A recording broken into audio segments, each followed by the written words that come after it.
Oh, hey, cool. There's a button here. I'm Bhutan. alive. Haha. Hey. Hey, Devyn.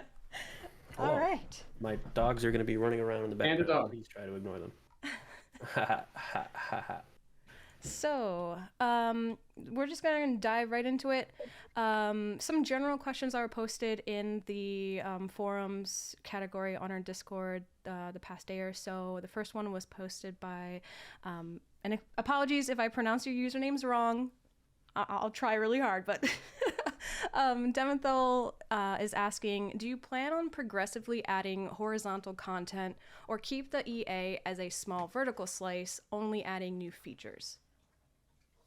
That's an awesome question. So when we first rolled out the early access, we wanted to we had lots of plans in the roadmap. This is one of the reasons the roadmap hasn't come out yet, is because we've had to shift stuff around because we're listening to people say, don't do what other games have done and just flood it with new content. We have new content in the works, level cap increases, new areas, but a lot of people are being very loud about fixing the stuff that the users are caring about being broken before we just pile on more content. And that's kind of where we're at right now in our brain. Like, let's work on the bugs that people are struggling with. Let's work on the features that we want for the core mechanics and the stuff that we're still tweaking before we kind of go heavy into the content. But yes, there is new stuff coming. The roadmap will talk a bit more about that when we're finished. Sweet. All right. So our next question is posted by Vasilia, and they're asking, when will Kickstarter backers expect to see the rewards in game?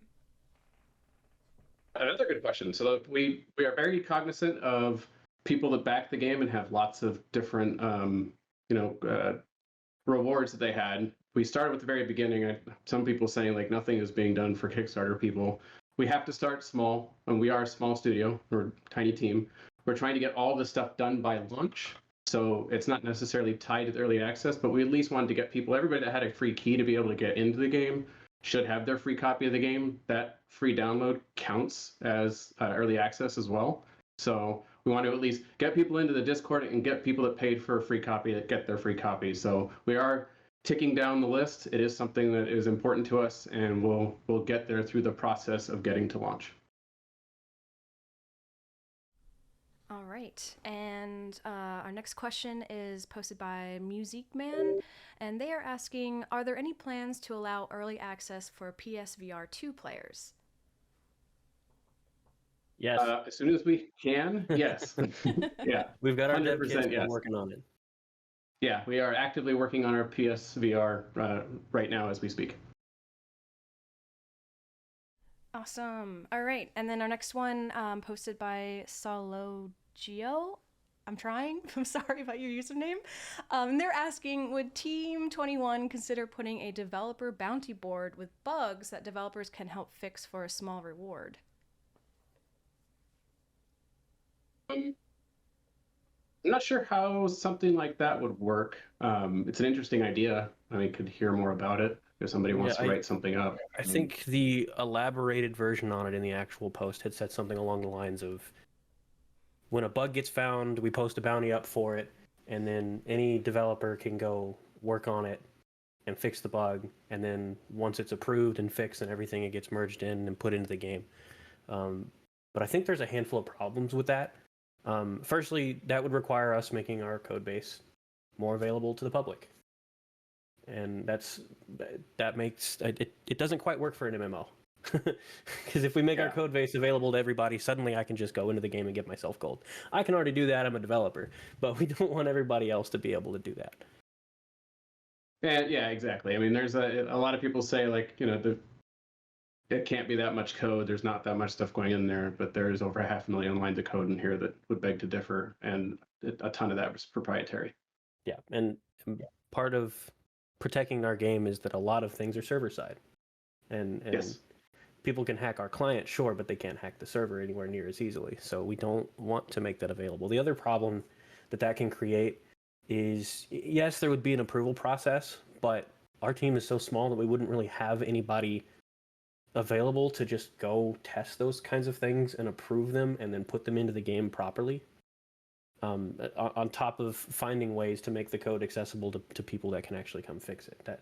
That's kind of like how Bone Labs has an entire SDK for Unity for creating mods for their games. We would have to find some way to do something like that that gives people the ability to come in and help make changes or fixes, but not completely give them the ability to hack our game. Well said. It's an interesting idea, though. I mean, like I love the enthusiasm and community involvement to that level. That's pretty cool to hear that people want to do that. Yeah, and even now the community has been just absolutely fantastic as far as finding those bugs and sending us that report. And if anybody in here isn't aware already, we do have a channel in here that will direct you to that forum. So if you run across something funky in game, feel free to report it. Anytime that you guys submit screenshots or videos of something weird that you find, send that in with your report. It's a huge help for our team, and we try to address those as quickly as possible. So thank you guys. It might be a good counter to maybe have a bug bounty board. Like we've got, our team is small. I keep saying it. Testing certain things takes a lot of time. Like our most recent patch had some problems that broke some quests. And to go test some of those quests that are deep into the game, we have to go create fresh characters and play all the way up until that quest to make sure that nothing along the way is broken, and then that quest itself isn't broken. So we have to go retest every single quest and replay through the entire game every time we want to go make sure that those things have been fixed. So it could be nice to have a bounty board for players to go bug test and confirm that something is fixed. That might help us expand our testing team a little bit in an organic way that keeps people engaged and lets the community help.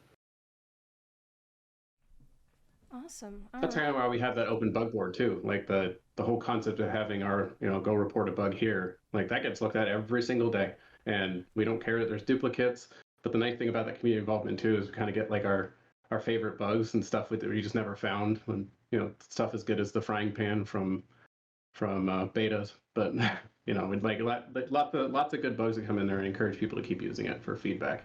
Even if it's like little stuff, like I would prefer, like there's categories for feedback in there too. Like if there's ways that something works that you think it should work differently, or a way you would propose to fix a bug, that's a great thing to put in there. Like if you come from a development background and you have ideas about something, feel free to elaborate in those bugs because people do read them. Yeah, and even also in the Discord as well, we have that feedback forum just for those ideas, suggestions, things that you guys don't like, do like, and we go through them. I read them on a daily basis. I take notes, I add them into a Google Doc. I'm always bugging the team about, hey, they don't like this, they like this isn't working, this is working. So we're definitely reading those things that you guys submit to us. So seriously, thank you guys. Let me see here. So from those questions, we move more into some gameplay stuff, notably combat questions here. So our first question from Demethel as well is asking, do you plan on making bow wielding more realistic, like having to fetch each arrow in a quiver, knock it, pull the string, and then release? Yeah, I'm not going to get into super specifics, but there is a bow rework coming to make archery a little bit more interactive and work differently based on feedback. That's what EA is for. So that is going through the design phase right now. That's pretty much almost signed off. We've got some cool stuff that we want to do. I don't have a timeline for it right now. It's like because I think fixing combat from a melee perspective is probably like the number one thing that we're paying attention to right now on the dev team, aside from the PSVR stuff. And because we know that that's currently riding the struggle bus pretty hard. And so we're fixing that first, and then we're going to look at other ways to make ranged combat more interesting as well. All right. So since you mentioned melee, Tangent wrote a couple of questions about melee specifically. They're asking, describe your complete vision of melee. And there's a couple of things here. So will it have more of a sense of physical interaction, for example, knockback, push-pulling, weapon collisions, things like resistance, getting stuck, slowly cutting through, bounce back, recoil. So we'll start there, and there's a few other questions to that he has. The all-encompassing physics side of VR, which you can put that stuff in there. That is really interesting to us. Also, a lot of physics stuff works great in certain types of games and not so much in others. Finding a balance for how, because we have spent quite a bit of time talking about this over the last year and a half, especially looking at how we want to do stuff and grow it out.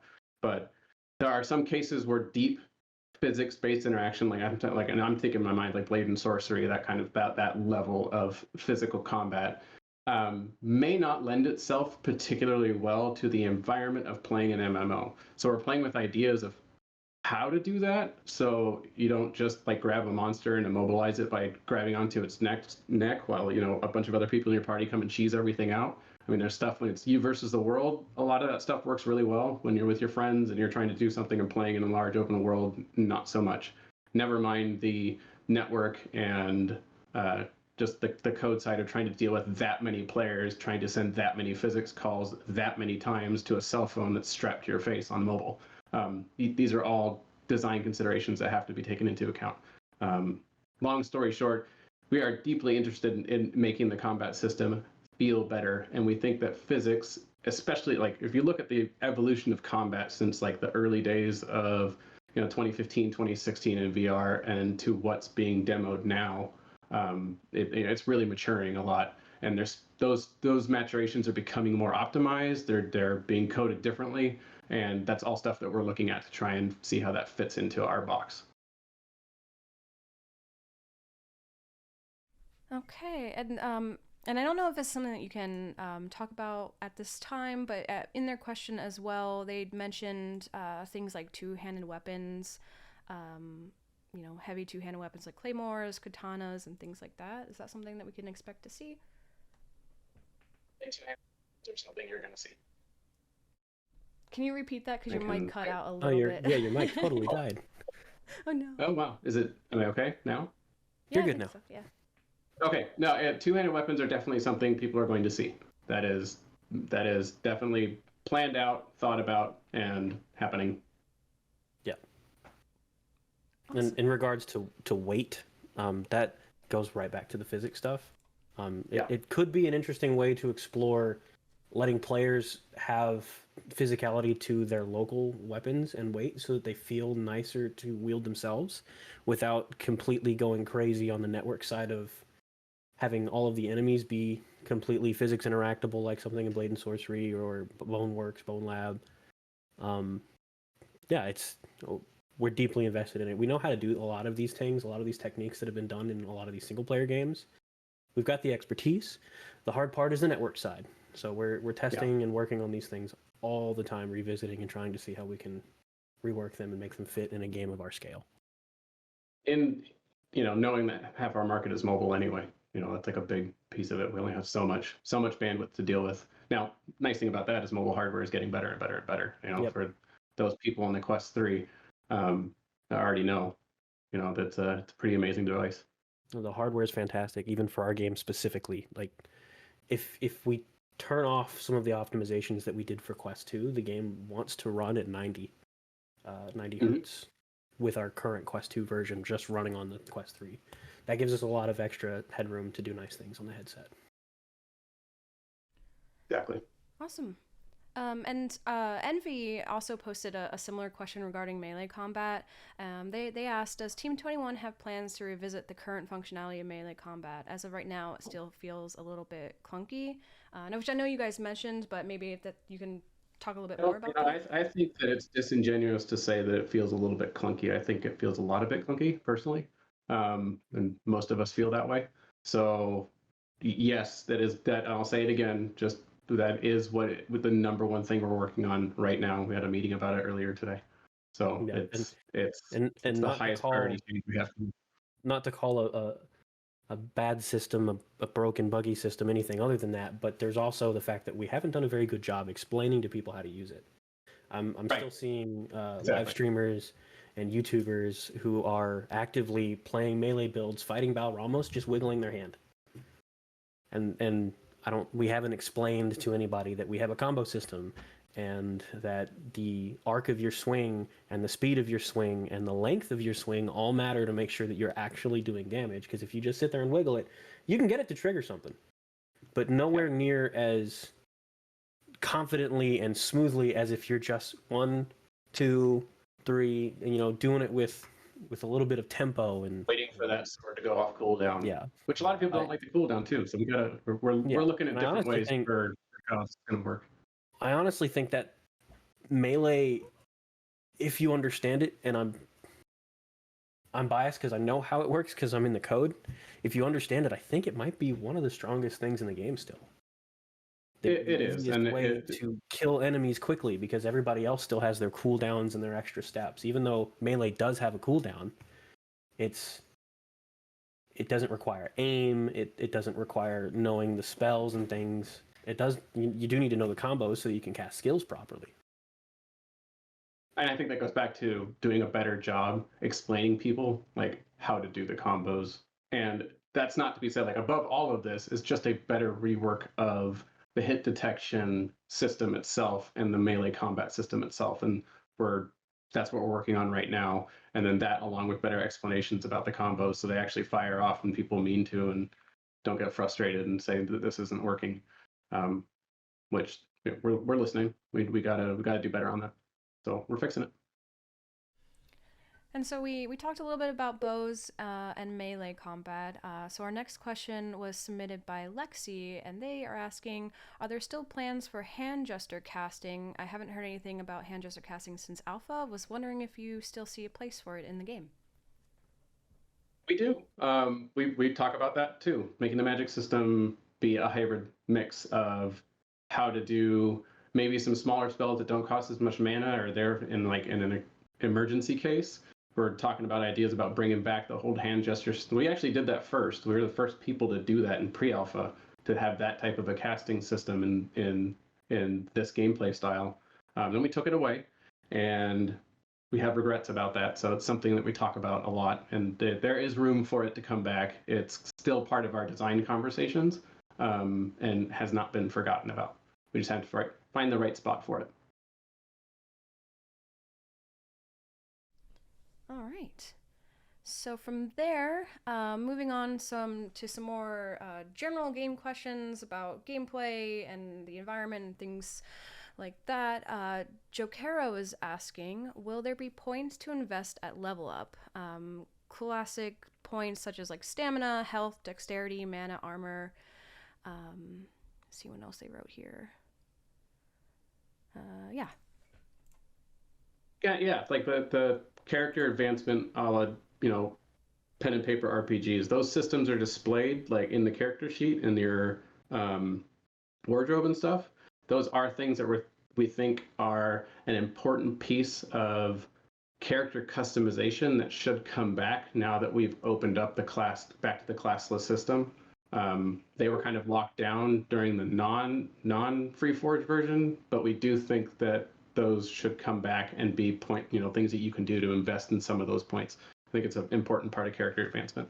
We're also kind of adjusting how gear affects your stats on those regards, because without the FreeForge, it was kind of just locked in. Mages only wear robes, and those robes only boost like intelligence. And now that you can make hybrid builds, if I want to make a paladin that's got a sword and a staff, suddenly I'm putting on a hood, some chainmail, and some cloth boots to kind of boost all of those different stats. And expanding on that is kind of the goal. All right. Our next question was submitted by Sax, and they are asking, will quests be rewarded so that enough information is provided for players to complete them without needing the Wadar? And they also go on to mention, at the moment, the Wadar is an essential element, and it kills all sense of fun exploration in doing quests without it. Actually, an interesting piece of feedback.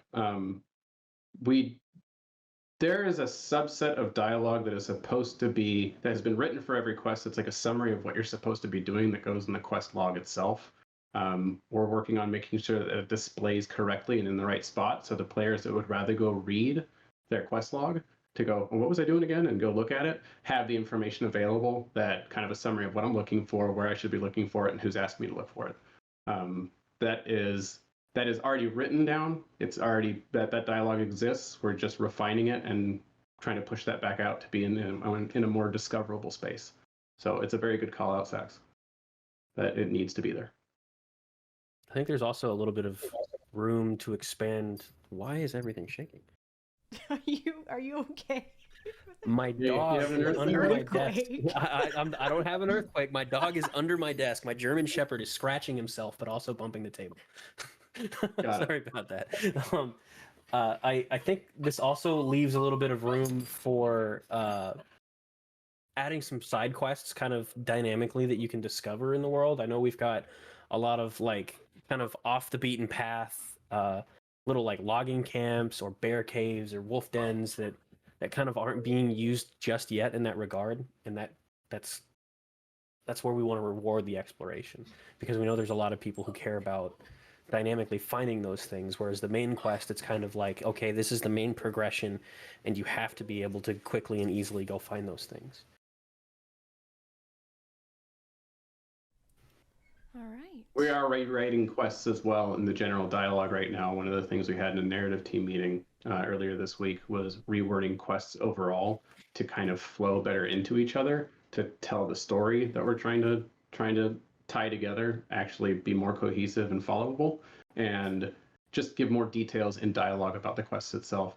You know, it was an interesting, just not to go off on a tangent, like what we learned during Alpha 1 and Alpha 2 was just how much people don't like to read and didn't want to read the quests, and they just kind of wanted to click through stuff. And that's where I feel like maybe the pendulum swung too far in the other direction, where it was like, for those players that are being loud and they don't want to read, fine, go ahead, use your Waydar and move from objective to objective really fast and get things done. But I feel like, just kind of going back to Sax's point, like that pendulum needs to come back this direction a little bit. I'm not the narrative person. I am the business guy. We have a narrative team with a chief narrative person over there, but they're actively listening to feedback, and that's where their mindset is right now as well. Yeah. I also saw somebody mention in our live chat voice actors. We are actively working on voicing a good portion of our NPCs. I don't know what it entails just yet, because it was as we were coming out of beta and into EA, we were like, oh, why aren't we voice acting our characters? And then we started working on it, and I don't know exactly where it's gone, but we have made a lot of progress and recorded a lot of voice lines, at least for, I know we've got the Astra and the tutorial islands all voiced. You might recognize who that is. And then we've also been kind of slowly building on that progressionally, having more and more NPCs starting from that tutorial area get voiced. So it is something we're actively working on. I mean, we might start with just the story people. Right now, I know the voice work that has been done from the files that I've listened to and seen, it's kind of, they're doing them in order, like of appearance. But yes, we're starting that whole process of getting voice files in the game for people that would just rather listen. And we've got our entire content streaming system already supports having as many voiceovers as we want to dynamically work into the game and keep performant without bogging down. The file size will get bigger, but that's about it. Awesome. All right. Our next question was posted by Sir Meows a lot. And they're asking, to make the world feel more alive, we need more living things. When can we expect moving villagers and towns on roads to make eye contact and greet players? And things like doing chores or jobs following the day and night cycle. Don't have a date, but that is something we're also looking at. Starting actually a little bit smaller. The current conversations around that are NPCs that just travel between towns, merchants that travel between towns. So you'll see people not just in hub cities or out at fixed positions. Yeah, and we did have a system for NPCs dynamically looking at you as you approach them. We turned it off once we discovered a bug in it that was going to take a little bit more effort than some of the other really big important things that needed fixing first. So that can very easily come back once we dedicate time to it. Okay. Our next question was posted by Soulraiser, and they are asking, will you be adding lighting effects for immersion when running through dungeons and caves? So example of that is making the caves and dungeons darker and using torches and things like that. Let me hit that one, because that is something we've wanted to do for a while. There are a lot of limitations on the Quest 2, and a lot of those limitations have been lifted for the Quest 3, and now we've got to figure out performant ways to bring the functionality of real-time lighting and shadows to the Quest 2 without breaking things. Because as soon as you turn an extra light on, the Quest 2 dies. It has a bad time. There are games that do have dynamic lighting and shadows, but they're not an MMO. A lot of them have things baked down and things like that, or are faking it in different ways. And that's things that we are exploring. I think as the technology continues to improve, it'll be something that'll become a lot more central to how things function.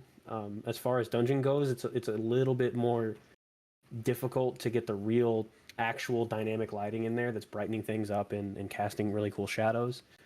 As for like out in the world though, we do have lanterns and fires and different things like that kind of fake it a little bit, and it doesn't, you don't get the real actual light that's casting shadows, but it's still faked in a way that it looks like the area is a little bit brighter and things like that. It's tech that we're still exploring and working on, because it's complicated to do in an open world game that also has to meet a whole bunch of performance requirements for an MMO. But back to that maturing hardware, like you said. Yeah, the Quest 3 is awesome. Totally different. That's and it's like like my first device was somewhere back there. It was my WMR, and then it was my Quest 1, and then my Quest 2, and it's like we didn't even want to drop support for the Quest 1, but having a game engine that no longer has it as a valid build target kind of forced our hand on that. Yeah, the moment we start talking about visual improvements and some of the making the environment feel more alive with lighting, suddenly it's like, well, I guess we have to start figuring out what the timeline is for meta phasing out support for the Quest 2, because it will happen, and it might happen a lot quicker than it did for the Quest 1 and 2 because of the drastic change in hardware capabilities. Suddenly we're able to have much higher resolution textures and real-time lighting and actual foliage that won't crash the game in certain situations, and so everybody's using the technology and extra headroom differently, and with it is going to very quickly become a problem of developers that can make something that looks awesome on the Quest 3 but looks like a Nintendo game from 20 years ago on the Quest 2.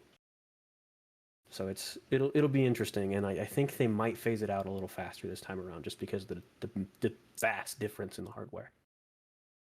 Hopefully not super fast though. Yeah, we don't want to make it inaccessible for players. We don't want people to be like, we have to shell out an extra $500 to go keep playing the games that we've already bought. That sucks. That's why we don't phase out hardware. We phase out support for hardware when the manufacturer tells us to. Yep. Until then, we will keep doing everything we can to keep all of the features the same between all the platforms. I think one of the other things we're looking at, because we were just talking about lighting, is our dynamic weather system. Mm-hmm. That's all been made and ready to go, and then we've got a little bit further to go to make sure it's all working on the server side of things, and so that's something that'll also come back. Excited for that. Man, the snow building up was pretty cool. That is really cool. I love that. Yeah. Let's see. So our next question, this was posted by Revo, and they're asking, with VR gaming being held a very small subset of the gaming community, why did the team go in the direction of completely isolated factions, breaking the VR community up into smaller groups? Will we see even more separation further as the game develops? Yeah, that's a great question. We went with factions because we're building towards, we think that PvP has a pretty good place in it, and it made sense for us to start in kind of the story that's written about Ilysia, it does center around two opposing factions. You know, an encroaching visiting faction versus a native faction. So we will keep that. The intent is not to split the player base. The intent is just to have that dynamic exist, because it's kind of part of the bag that we started with, 3 years ago, and pushing towards that story. So yeah, that's why the factions are there. Yeah, we do have some plans for areas that are like mixing them, and that will be where the PvP starts to take a little bit more effect. And Yes. and the standard things that you're used to in like WoW, where if an orc goes into Stormwind, that they're not going to have a good time, type of thing. I mean, it's changed recently, but classic WoW, like if you walked up to an opposing faction, you were going to get hit. So that's kind of the way we're trying to go with things. Is that Yeah, we actually recently had a conversation about world design for upcoming areas and letting the factions kind of mix more freely, more contested zones, kind of, using a WoW term. Then there's a lot of trying potential for the content. Yeah. But we do recognize that currently it's split our player base to two different parts of the same map. There was a second part of that question though about more factions, and not in the cards right now. We have more races coming, more playable races, but they belong to one of either faction. And our next question actually kind of bounces off of the previous one here. Cloud is asking, will there be a main city for both factions? And he says, as the title states, I've been wondering if you guys are planning on adding main cities or if it'll just be an exploration-based MMO. There will be, as the areas expand, you'll get to see more of capital city type stuff. Faction holds. Yeah, especially at the moment we've got Wescalit, and my lord, if I not played the Dom side enough, it's Portis, right? Is the Portis / Ironhold equivalent. Yeah. Yep. And the goal was to kind of have those be a central thing. And it's just that we don't have quite yet the content and reason to be in those places as a central thing just yet. Stormwind is a central part of World of Warcraft because it's where you go and you do all your trading. It's where you do all your training. Yeah, and that's kind of the goal for everything, is that once we've got crafting going and players can start trading with each other, that they're going to congregate in these main areas. Okay, so that is from the forum post in the Discord here. So we can take a few questions from the text chat. One of them that I saw just a couple of minutes ago was posted by Riot. Riot was asking, does Team 21 plan to have drops from bosses be a role-based system like what WoW did? We kind of honestly, we like the system that we have right now where people get individual loot, but we've gone back and forth on that. It's feedback we're willing to listen to. A bunch of people are like, nah, we just want to go back to rolling and distributing for raids and bosses. But right now we're kind of sticking with the idea that if you're present and there, then you can have individual loot as long as you're tagged onto the monster's threat table. Okay, and then a little bit earlier ago, I saw Master Dante was asking about professions. They were asking, when is cooking going to be added? Is there anything you can talk about with that? Cooking got bumped down the list based on user feedback for us fixing things about movement and the combat controller right now. But it is something that is one of the more complete things that is very close to ready to come in. So it will be shortly down the pipe after that.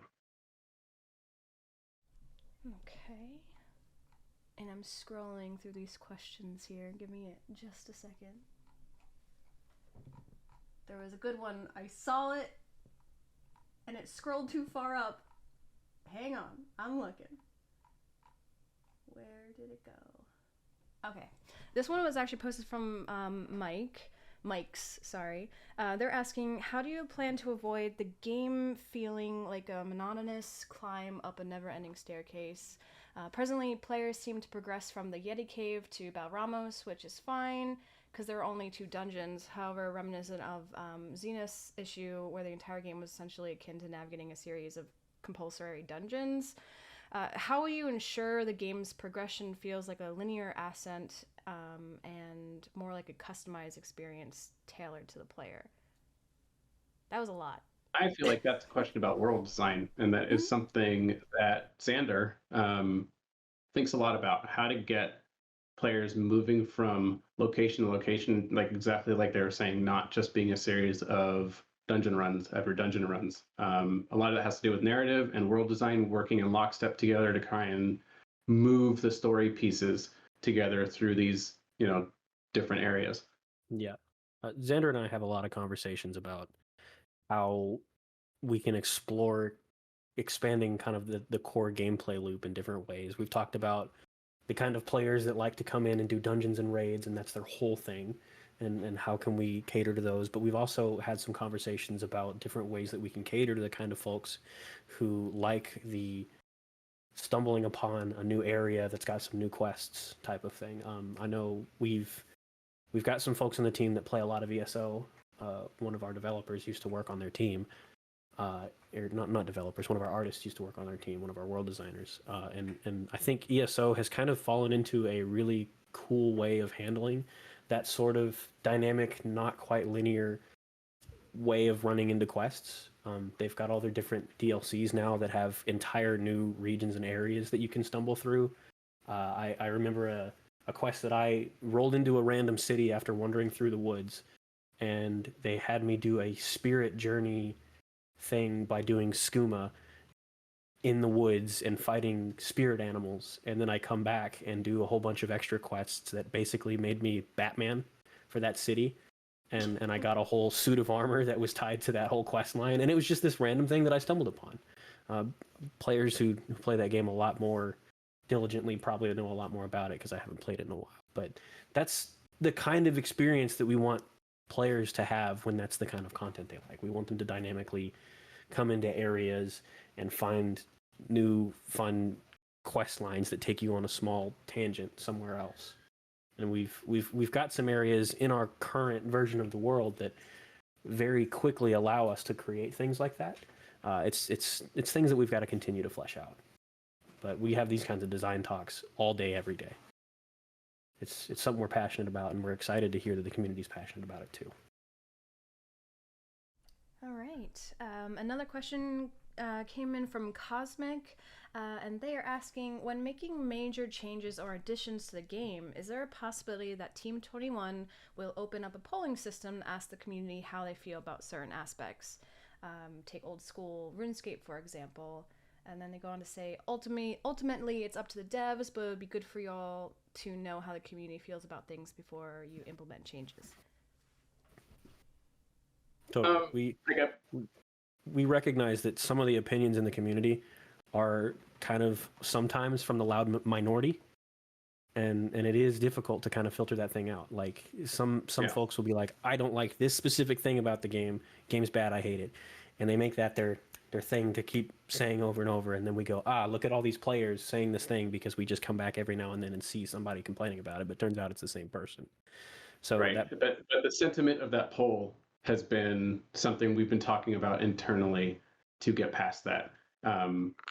A public poll that's about two different types of ways something could work when it gets to to a position where we have something to show off, maybe is something we have talked about, as far as seeing what the majority thinks instead of just like you're saying, loud individuals. So it also helps with things like performance testing. I see in the chat we've got some folks that are like, PCVR performance is kind of all over the place, and I take that personally because it's my job to make sure it works well. So then it's like, okay, what's your hardware? What's your specs? What are all your settings set to? Let's create a way for people to submit how things are running on their machines so that I can help get more feedback and tune the settings better. I mean, I'm on a laptop with a mobile 3070, and I run the game on Ultra on my Quest 2 when I'm using AirLink, and I don't have any issues. And so finding out more information is the biggest thing to help solve those problems. Because if everybody else is having a problem that I'm not able to recreate, then I need more help. We need more feedback and more information so that we can solve those problems. I think a poll is a great way to do it. Yep. Okay. Good suggestions. Yeah. KT is asking in the chat, are there any ideas being talked about in terms of social features? Social interaction is extremely important in virtual reality. If Xander was here, this topic would get him going for the next hour. So our design department is very into the social aspects that make VR feel like VR. And those features are going to be coming more into the game. I don't want to say those discussions come up so regularly. It's almost to the point where like, hey, we're fixing combat. Give me a minute. Yeah. But yes, big old fat yes. Awesome. Okay. Let's see. Some more questions. Shanti is asking, how can the devs tell us exactly what they need tested for us as a player base to assist versus just, this is broken? What kind of info is needed to assist the devs? That's a great question. We don't really have a good way to do that because we don't have we started this with here are patch notes type things as kind of like a go test these things to make sure that you're also, seeing that they're fixed.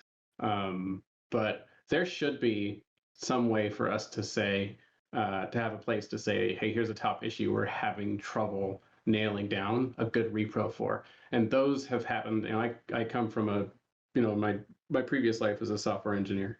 The repro steps for bugs was probably some of the most inconsistent stuff that you get as feedback. And in order to trace down some of these really funky issues, a general call to arms on reproing for a bug is something we've talked about. Maybe we should publish a list of like, kind of going back to that bug bounty thing. Like it's not about fixing it. It's more about helping us find a consistent repro.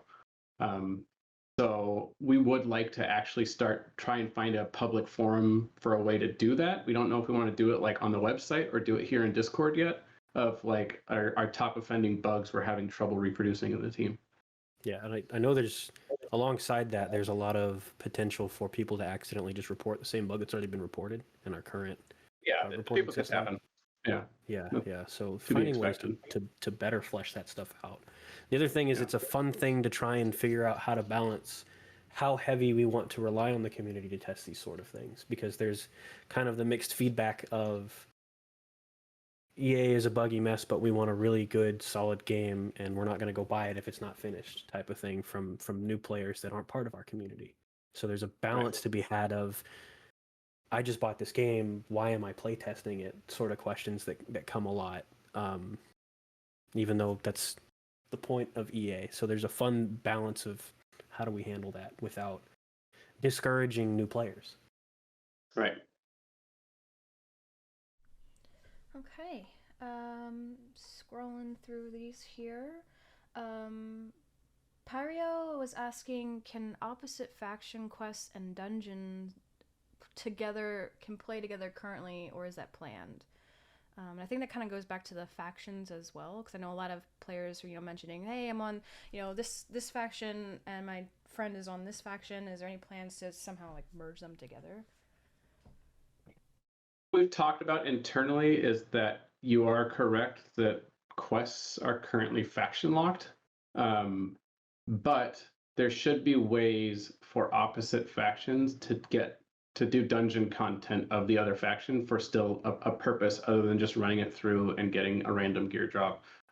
Those are conversations we've also had, is maybe the Empire side has a reason to go kill the Yeti also, and we should try and think about that. It's harder to get to. That's another thing we're talking about with map design and kind of opening it up a little bit. But so I guess the answer is a blend of, there will be some cross-faction questing, but don't expect all of it.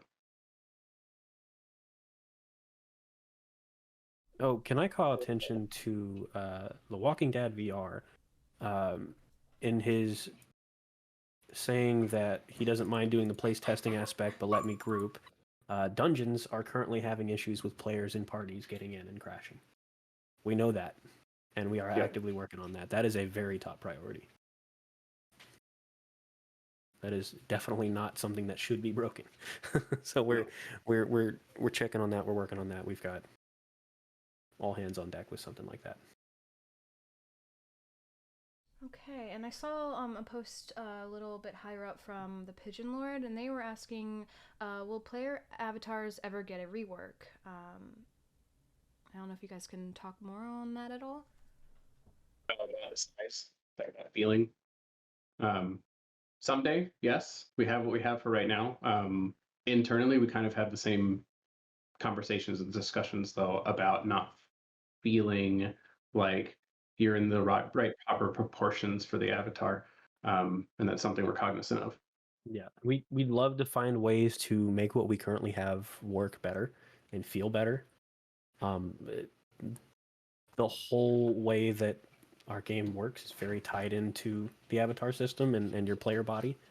It's all designed. The armors are all designed to fit the specific proportions of our characters' bodies, our weapons and everything. And so to go rework those things is a pretty heavy art lift. And so what we want to do is make what we've got work. But we also recognize that if it's not going to work, we should probably find a better way with different assets. But for now, the excuse me, I keep choking on something. For now, the focus is mostly on finding out what we can do to make it work better, because it's pretty easy to try and work around what we've got, but reworking everything requires remaking most of our armors, all of our races, and things like that, because the proportions are already set. So the best route is to try and fix what we've got, if that makes sense.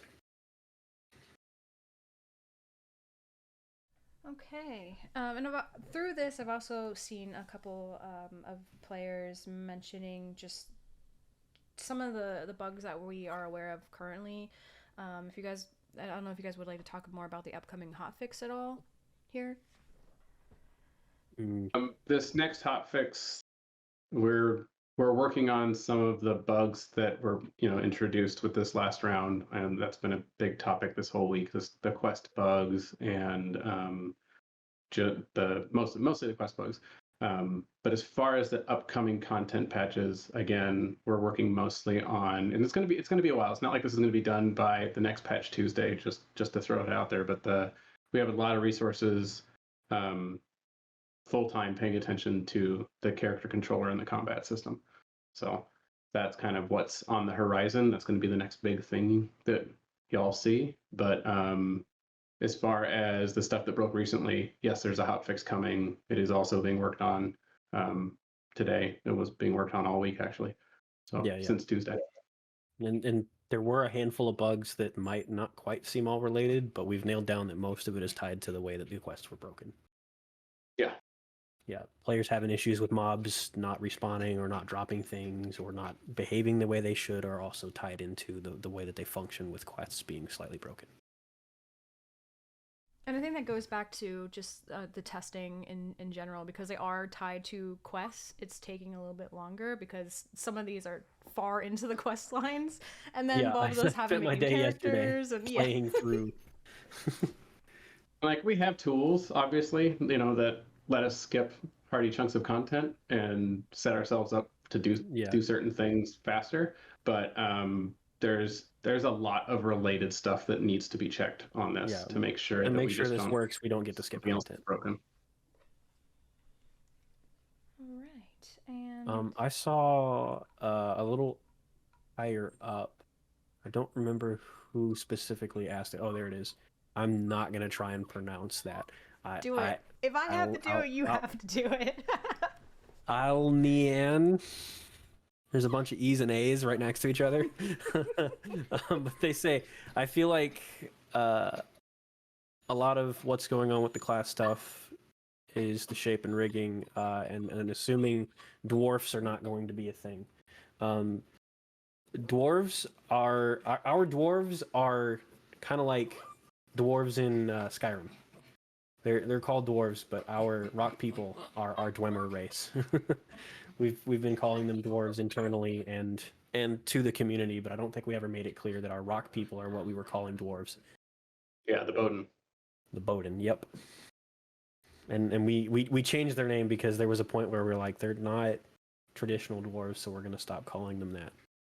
We did that for a handful of our races. We were calling them. I feel like there's another layer to this question, though. That's not specifically about the word dwarves. It's about maybe having small, Different medium, and proportioned large characters. proportioned Yeah. races. That is something we talked about and we tried in really early builds of stuff, and it did not work very well, especially when trying to mess with each other in PvP. Yep. That's something we would like to look at it again when we have some breathing room for that, Yeah, to see how we can get a design function that works well in VR for that.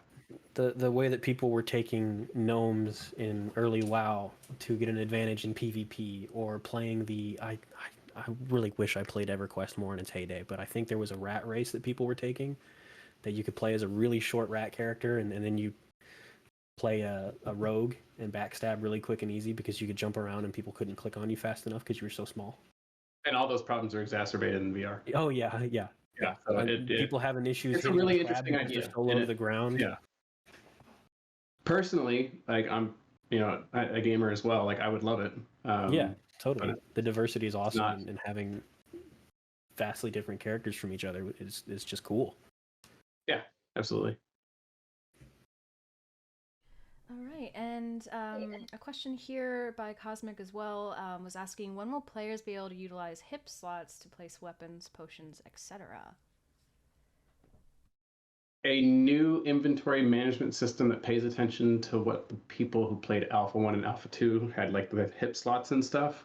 There is a rework in progress that's still currently we're solving a couple design issues, but 2 weeks ago we were talking about this and looking at how we can bring some slots back and having them be useful. Sweet. All right. I keep seeing questions about plushies. Yeah. We are. I am in talks with a manufacturer who are absolutely fantastic. That for something like that, the processing time takes a couple of months for it to go through design phases and the manufacturing and then shipping.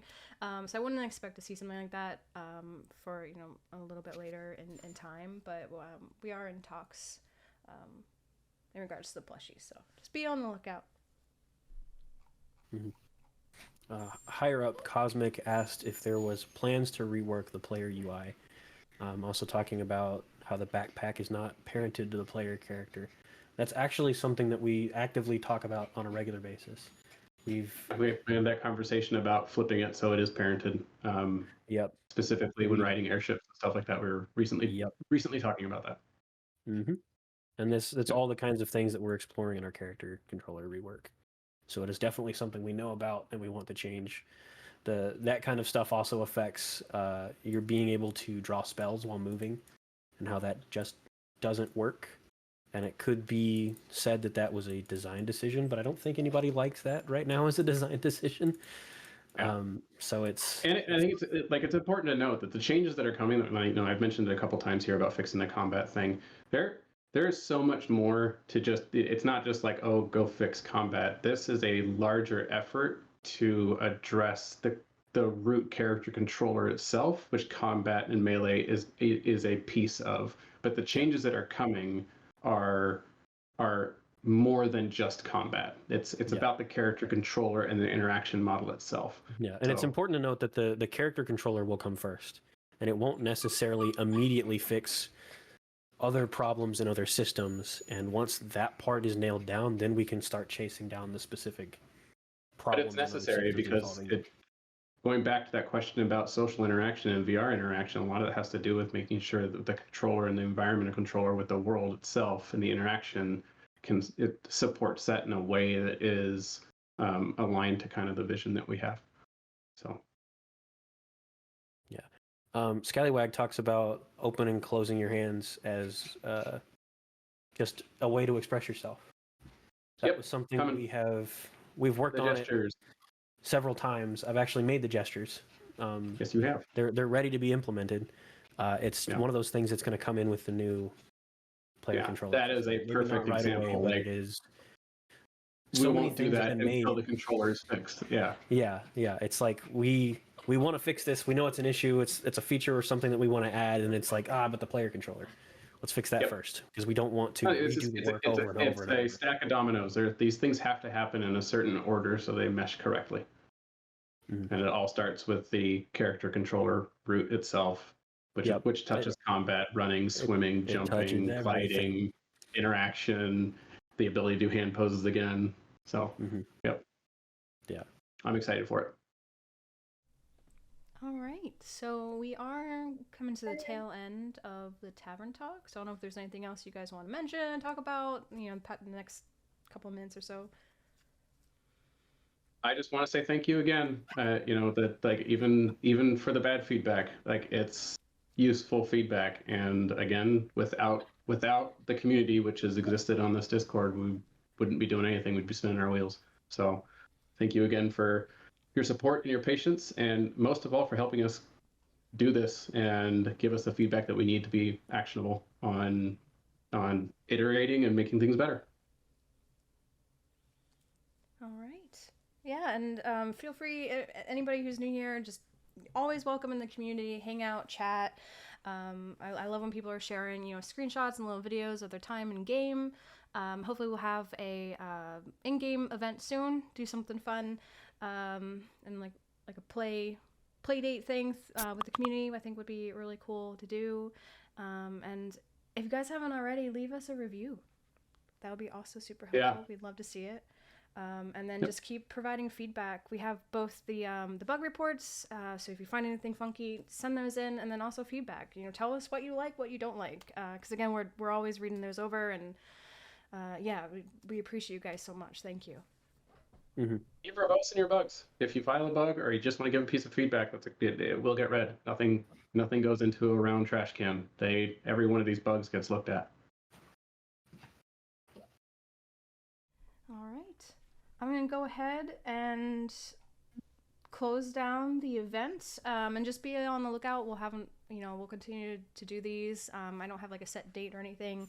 Just whenever we have team members that are available and they can jump in and have these talks. But yeah, keep an eye out for the announcements, and we'll see you in the Discord. Thank you, Sam. Thank you, everybody that came today. Appreciate you all. Thank you. Bye, guys.